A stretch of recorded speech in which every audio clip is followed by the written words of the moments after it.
Bonjour et bienvenue dans cette formation GNS3 dans le cadre de la plateforme Alform.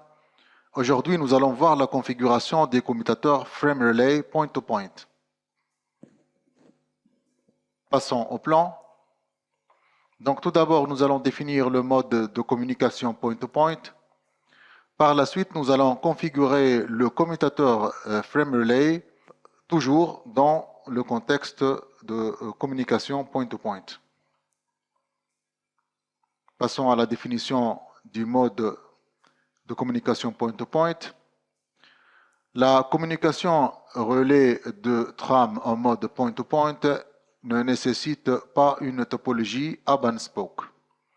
La liaison se fait dans ce cas directement entre les deux extrémités sans passer par un hub ou encore une interface multipoint. Même dans une topologie hub and spoke, la communication entre un spoke d'une part et une sous-interface correspondante au niveau du hub d'autre part pourra être considérée comme communication point-to-point. Donc nous avons déjà trois routeurs ici, donc un hub et deux spokes. Donc le hub est configuré d'une manière différente à la vidéo précédente. Donc les deux sous-interfaces sont donc configurées indépendamment l'une de l'autre. Déjà, la première sous-interface admet son propre DLC et sa propre adresse IP qui donc appartient à un réseau qui diffère du réseau utilisé ici au niveau de la deuxième sous-interface. Essayons d'ajouter donc un commutateur Frame Relay. Donc nous allons commencer par le configurer. Donc, il faut donc ajouter les entrées de mapping appropriées. Donc, dans ce cas, nous supposons que nous allons utiliser trois ports. Le port 1 est lié, donc, ou encore est relatif au hub, le port 2 relatif au SPOC 1 et que le port 3 est relatif au SPOC 2. Donc, essayons de configurer les entrées donc du mapping. Donc, le port 1 sera au niveau des sources. Donc, et le port 2 sera donc le port destination. Donc, la destination vers le SPOC 1. Les DLC sont donc arbitraires, mais ils doivent refléter donc une certaine logique. Donc le 1 représente le hub ou le port 1 et 2 représente donc le port 2 du côté du SPOC 1. Au niveau de la destination, c'est-à-dire on va donc dans ce sens-là, donc ça sera donc 201, c'est-à-dire le port 2 et le port 1, c'est-à-dire le sens va du port 2 vers le port 1, donc dans le sens du hub. On ajoute donc cette entrée et on configure la deuxième entrée qui part du hub donc vers le SPOC 2. Ce sera donc 1 ou encore 1 comme port et 103 comme DLC.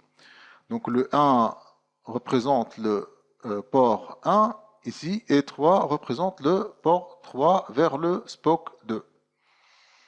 De la même manière, on configure le port 3, mais la destination sera inverse, c'est-à-dire du SPOC 2 vers le hub. Donc ça sera donc 301. 301. Donc 3, donc 3 pour représenter le port 3 et 1 pour le port 1. Donc une fois le mapping est configuré, nous passons donc à la liaison ou encore à connecter les divers donc, routeurs au port correspondant. Donc une fois les routeurs sont liés donc, au commutateur, nous passons à la configuration du hub. Donc essayons de lancer donc, l'ensemble des machines et lancer les consoles. Commençons par la configuration du hub. Nous allons entrer au niveau de la configuration globale. Et puis au niveau de l'interface principale, l'interface série 1/0, nous allons activer cette interface et puis configurer l'encapsulation pour qu'elle soit frame relay. Donc une fois c'est fait, nous devons désactiver le mode split horizon. Et il est conseillé de le faire au niveau des topologies frame relay, au niveau du hub.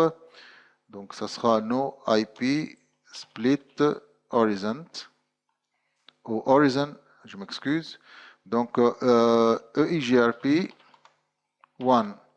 Et nous utilisons EIGRP comme protocole de routage par la suite.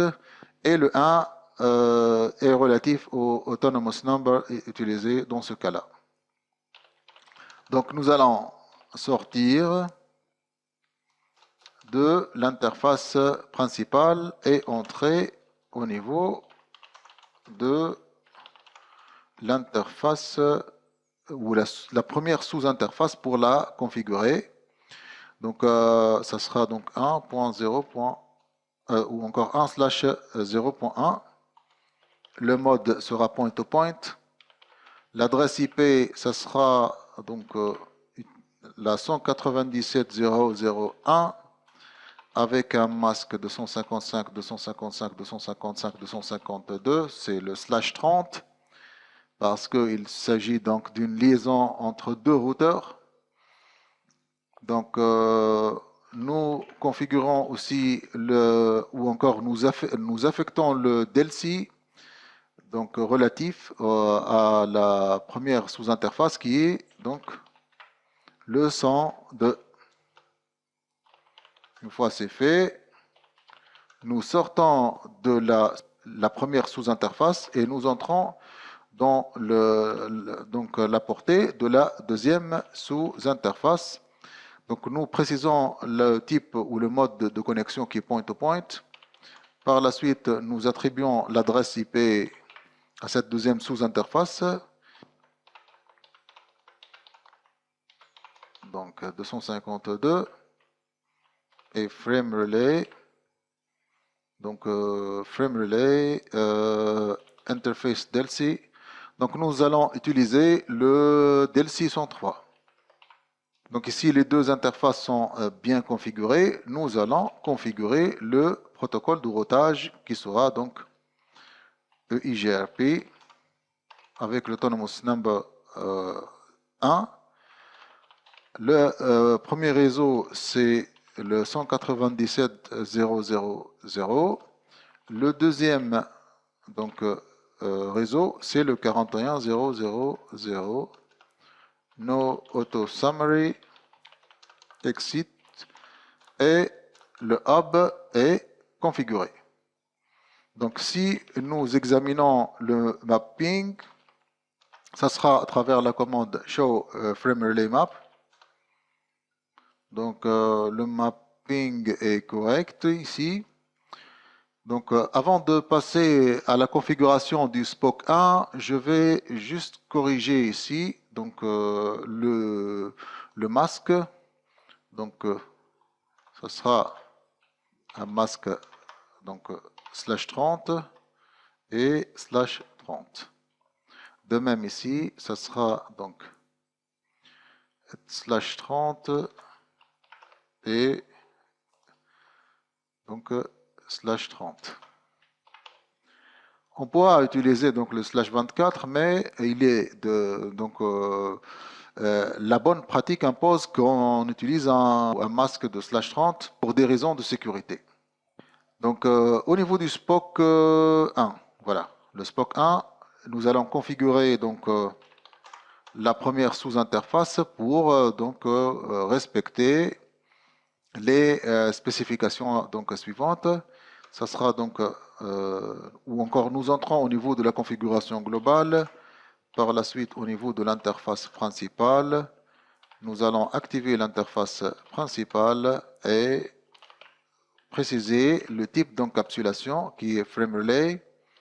Une fois c'est fait, nous sortons de l'interface principale pour entrer au niveau de la sous-interface S1/0.1. Le mode sera point-to-point, bien évidemment le mode de communication. L'adresse IP, ça sera donc 197.0.0.2 avec le masque /30. Encore le DLC doit être précisé ici. Donc, ça sera à travers la commande FrameRelay Interface DLC. Le DLC du SPOC 1 est de 201. Donc, nous sortons de la sous-interface et nous configurons le routage ou le protocole du routage. Ça sera EIGRP avec l'Autonomous Number 1. Donc, nous précisons aussi le réseau qui est le 197.0.0.0 et nos auto-summary. À présent, le SPOC 1 est configuré. Donc, essayons de voir le mapping à travers la commande show FrameRelay map. Donc, le mapping est correct. Nous utilisons donc le DLC 201. Allons maintenant au SPOC 2, configure terminal, et puis serial interface, donc le 1/0, no shut ou no shutdown pour activer cette interface, et puis préciser le type d'encapsulation qui est FrameRelay. Une fois c'est fait, nous sortons de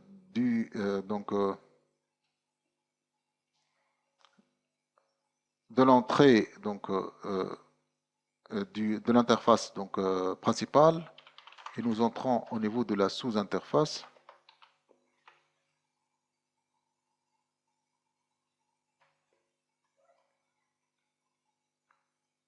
Int donc S1/0.1 point to point IP address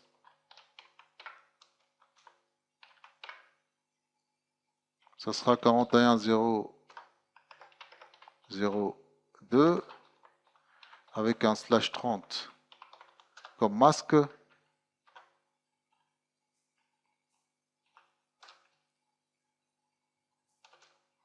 Donc une fois c'est fait, nous précisons ou nous affectons le DLC qui sera 301.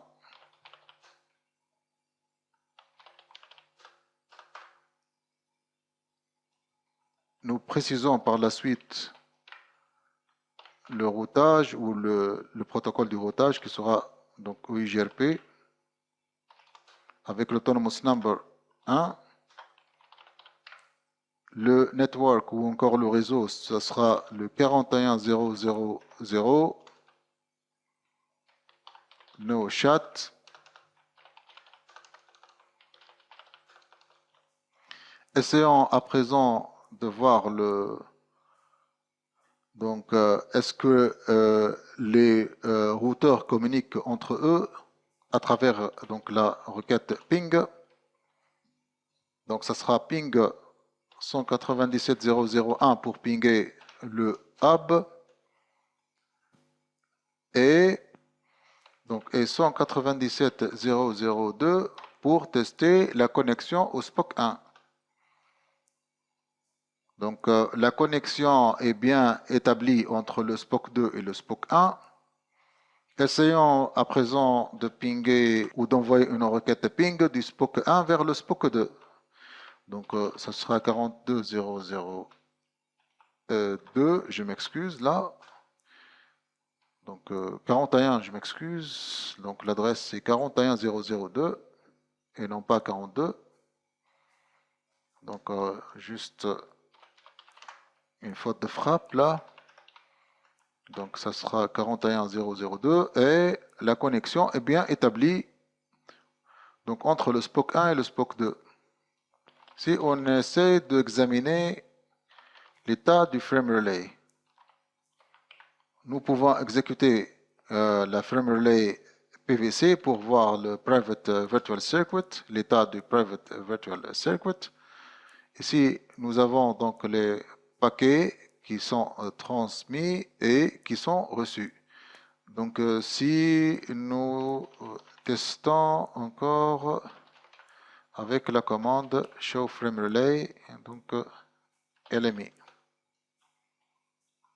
Nous avons aussi quelques statistiques qui sont donc importantes pour ce cas-là. Donc, ce qu'on a couvert au niveau de cette vidéo, c'est la définition du mode de communication point-to-point.